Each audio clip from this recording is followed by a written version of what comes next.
Chinese agents are caught trying to bribe the IRS. China may regret its take on the protests in Venezuela, and a deadly typhoon makes landfall in China. And more on this week's China News Headlines. Welcome to China Uncensored. I'm Chris Chappell, and this episode is sponsored by Surfshark. Whenever you go online, you should be using a VPN like Surfshark to cover your tracks and protect your identity. I'll tell you more at the end. So let's begin with some light small talk about the weather. Typhoon Gaimi made landfall in China after causing deaths and injuries in Taiwan and the Philippines. It was just the tail end of the storm, but both China and North Korea were badly affected, with over 20 people reported dead in China alone, along with mudslides, flooding, and damaged crop fields left in its wake. It's one of the biggest catastrophes to hit the people of China and North Korea since communism. Some areas received record landfall. State-run Xinhua news agency reported that rains have damaged close to 1,000 homes, prompting the evacuation of 11,000 people and causing over 1,300 road collapses in Zixing. Weather-wise, this has been a terrible year for China, with extreme heat, record flooding, and severe winds badly damaging the country's agricultural sector and infrastructure, as if China's infrastructure needed any help in falling apart. And speaking of things that are inevitable and disastrous, communist pseudo-elections. The CCP has congratulated Venezuelan dictator Nicolas Maduro on his fraudulent so-called victory in the recent elections, which, given Xi's election record, was a pretty predictable response. Foreign Ministry spokesperson Lin Jian said China congratulates Venezuela for smoothly holding its presidential election and congratulates President Maduro on his successful re-election. Yep, smooth as crunchy peanut butter spread over a pile of wood chips. Lin also reiterated that China and Venezuela are good friends and partners, and that the CCP wants to enrich the all-weather strategic partnership it has with Nicolas Maduro. Although the way things are looking right now in Venezuela, that all-weather looks to be mostly twisters, which is fitting because, like this movie, a socialist regime getting toppled is a predictable sequel to something we've already seen. Meanwhile, the U.S. is bolstering its military alliance with the Philippines with $500 million in funding to modernize the Filipino military and progress on a new pact. Secretary of State Antony Blinken and Secretary of Defense Lloyd Austin were both in Manila to meet with Filipino President Ferdinand Marcos Jr. The meeting comes in the shadow of several clashes between the Chinese Communist Party and the Philippines over the Second Thomas Shoal, which have progressively gone from bad to worse. So far, no Filipino citizens have died, but if that happened, Marcos said it would be very close to an act of war. What would constitute an actual act of war, he didn't say. But if that ever happened, it would drag in the Philippines' ally, the United States, hence the meeting. Blinken and Austin assured Marcos that the White House's commitment to Manila's security will remain no matter who wins the upcoming U.S. election. They also hinted there's an option to increase the military aid package in a matter of months should everything go smoothly. Because despite that deal the Philippines and China signed last week to de-escalate tensions in the South China Sea, with the CCP you need to prepare for every eventuality, especially these sharp, pointy ones. Which is why Blinken also met with his Chinese counterpart, Wang Yi, in Laos. I'm sure it was lousy. Blinken and Wang agreed to keep an open line of communication despite increasing tensions between China and the U.S. But Blinken expressed his concern over China's military and surveillance activity in the South China Sea. Also discussed at the meeting was China's support for Russia's defense industrial base, with a warning that the U.S. would take appropriate measures if China doesn't end its support for the Kremlin. Other global and regional issues were also discussed between the two sides, which basically sounds like every other meeting Blinken has had with Chinese officials over the past 2 years. A statement from the Chinese Foreign Ministry said that Wang told Blinken during the meeting that the U.S. holds a wrong perception of China and urged a return to rational and pragmatic China policy. I couldn't agree more. For example, China has turned many American towns and cities into wastelands, stripped of industry, and then pumped them full of Chinese fentanyl, killing tens of thousands. Maybe let's stop giving them money. And after the break, bribery, foreign agents, and the IRS. Welcome back. In the U.S., 2 men have pleaded guilty to acting as agents on behalf of the Chinese Communist Party and bribery. John Chen and Lin Feng, the two men, pled guilty to bribing an IRS agent in connection with a plot to target US-based practitioners of Falun Gong.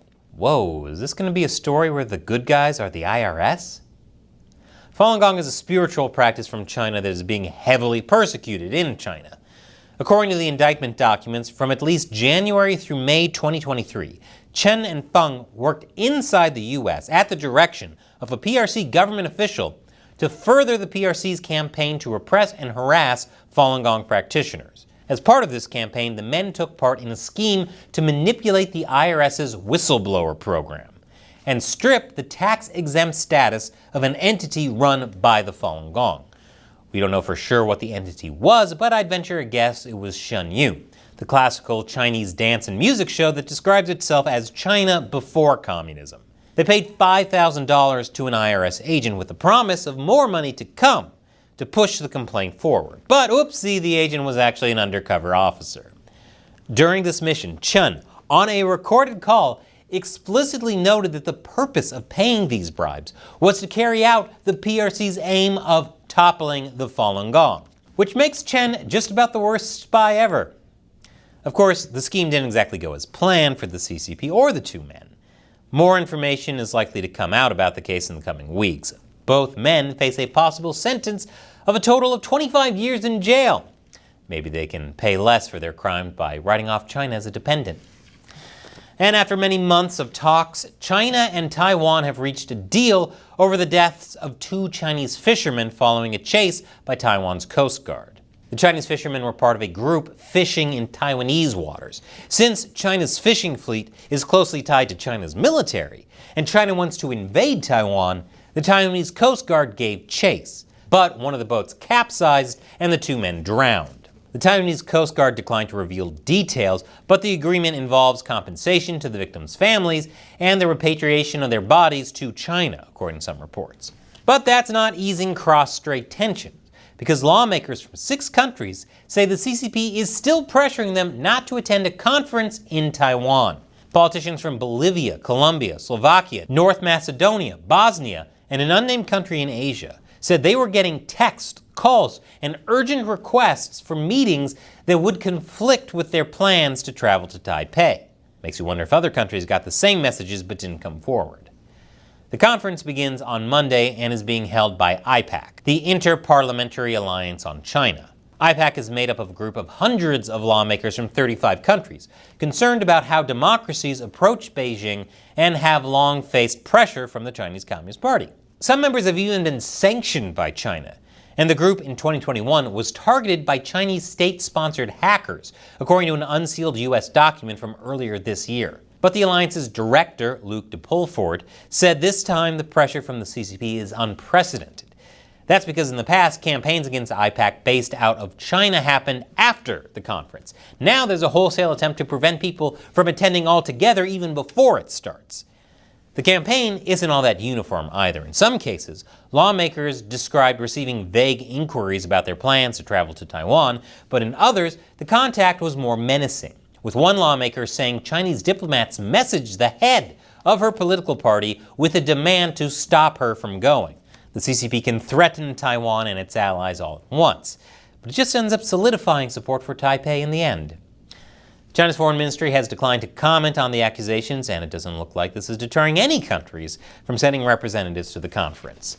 But the CCP did get something it wanted dearly. Another visit from a European leader. This time, it was from Italian Prime Minister Giorgia Meloni. Italy and China signed a 3-year action plan to reset relations between their two countries, which is strange because Meloni was the one to pull Italy out of China's Belt and Road Initiative just a few months ago. And China's economy isn't exactly hot right now.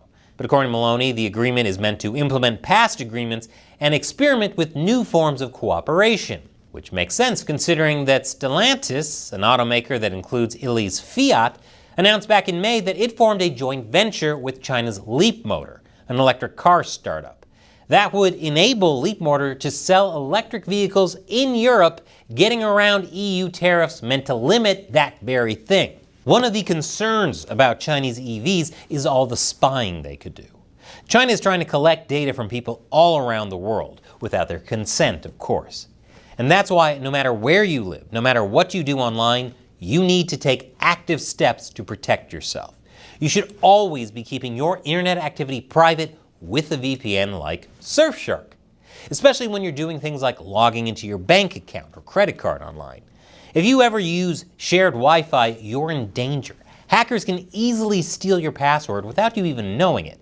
And when you travel, especially overseas, you might need a VPN that makes it look like you're in your home country, just to log into your accounts. So it saves a huge potential hassle.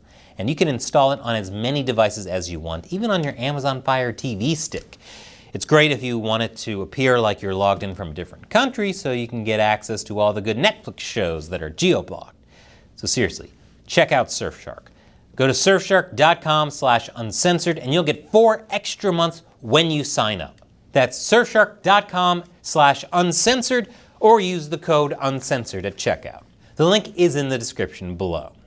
Now, YouTube, whose parent company Google has all kinds of interests in China, might not like me talking about why we need to defend Taiwan.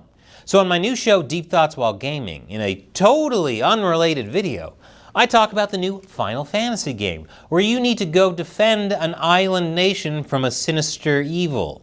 Totally unrelated. Check it out. Once again, I'm Chris Chappell. See you next time.